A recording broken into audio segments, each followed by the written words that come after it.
Les troubles digestifs. Pourquoi la thérapie crânio-sacrale peut y remédier?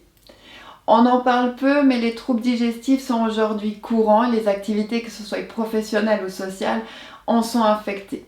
Pour y remédier, on peut les soigner par un traitement médical, le changement des habitudes de vie, mais également par la thérapie crânio-sacrale. Les symptômes digestifs les plus répandus sont les ballonnements, les flatulences, les reflux gastro-œsophagiens, les brûlures gastriques, les sensations de lourdeur, les troubles du transit. On va parler de ça aujourd'hui, mais avant de démarrer, si vous le souhaitez, abonnez-vous à la chaîne, cliquez sur je m'abonne puis la cloche juste à côté. On vous propose également une formation online, que vous soyez déjà thérapeute ou pas, et elle est accessible à tous. Vous trouvez le lien juste en dessous dans la description. Ces symptômes génèrent des gênes, des inconforts et des douleurs. On ne connaît pas toujours l'origine de ces dysfonctions. On parle alors de troubles fonctionnels, comme le côlon irritable par exemple. Afin de pouvoir comprendre l'intérêt d'un traitement en thérapie crânio-sacrale pour les troubles digestifs, il faut comprendre la base du fonctionnement physiologique de la digestion. Globalement, le système digestif va alterner des phases de travail où il va consommer beaucoup d'énergie qui est apportée par le système artériel, ce qui va créer des déchets organiques évacués par le système veineux et lymphatique. Puis, une phase de récupération. C'est le système autonome, système nerveux central, SNC, qui commande les phases d'activité et de repos. Ce système est totalement involontaire.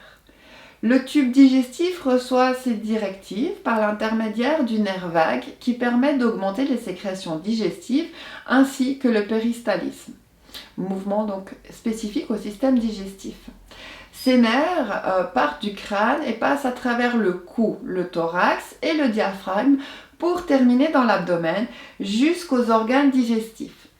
Le long de leur trajet, ils croisent diverses structures, qu'elles soient osseuses, ligamentaires, musculaires ou aponévriques. Ces structures peuvent être à l'origine des dysfonctions mécaniques ou d'étirements des nerfs qui vont avoir pour conséquence une irritation du nerf et donc son mauvais fonctionnement. Inversement, d'autres nerfs inhibent le système digestif. Sans eux, le tube digestif n'arrêterait jamais de travailler, même en l'absence d'aliments. Il finirait donc par s'auto-digérer.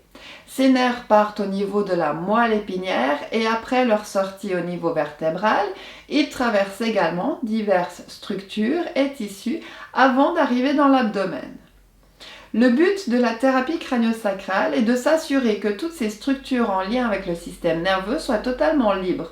Si ce n'est pas le cas, il existe différentes techniques douces en fonction des dysfonctions trouvées. La thérapie peut corriger un dysfonctionnement musculaire, ligamentaire, voire même travailler sur le crâne. Pour donner un exemple, le nerf qui commande l'estomac sort au niveau de la 6e vertèbre dorsale.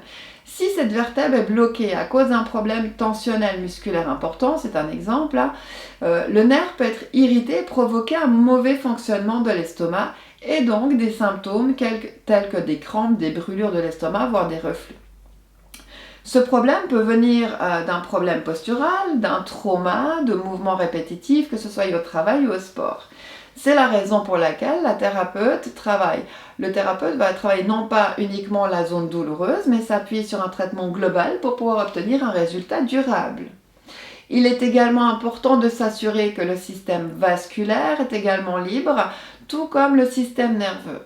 Lors de la digestion, les organes ont besoin d'un afflux artériel pour que les organes puissent fonctionner correctement et qu'ils puissent se protéger du contenu acide. À la fin de la digestion, une phase de nettoyage se met en place pour drainer les déchets organiques. Si ce processus ne peut pas correctement fonctionner, le terrain peut devenir acide et inflammatoire. Le principe de test et de correction utilisé pour le système vasculaire reste le même que pour le système nerveux.